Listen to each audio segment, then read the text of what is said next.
તારીખ 22/3/2024 શુક્રવારના રોજ દાહોદ જિલ્લાના સિંગવડ તાલુકા ભીલ સમાજ લગ્ન બંધારણ માટે રત્નેશ્વર મહાદેવ મંદિર સિંગવડ ખાતે સિંગવડ તાલુકાના 72 ગામોના આગેવાનોની ઉપસ્થિતિમાં બિરસા ભવન પંચ દાહોદના માર્ગદર્શન મુજબના બંધારણ અંગે ચર્ચા વિચારણા કરી તેના અમલ માટે નીચે મુજબ સર્વાનુમત ઠરાવો કરવામાં આવ્યા છે। 1,01,100 ખર્ચ પેટે 2 તોલા સોનું, 500 ગ્રામ ચાંદી, ભાંગડજ 3000 વર પક્ષની અને 2000 લાડી પક્ષની, ડીજે બંધ, પાઘડી બંધ, કપડું ચાંદલો 11 થી 20 માણસો, ગામ કુસારો ભવનના બંધારણ મુજબ અન્ય તમામ નિયમો બિરસા ભવન પંચના બંધારણ મુજબ લાગુ પડશે। 11,000 રૂપિયા ઢોલિયા શરણાયા સાથે ઉપરોક્ત બંધારણનો અમલ આજ રોજ તારીખ 22/3/2024ના રોજથી લાગુ પડશે। બિરસા મુંડા ભવન અને ભીલ સમાજ પંચ વતી જે બાબતો પર ચર્ચા કરવામાં આવી છે તે બાબતોને અનુસરવાનું રહેશે।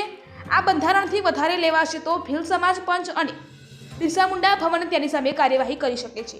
News reporter Amit Damor, Singvad.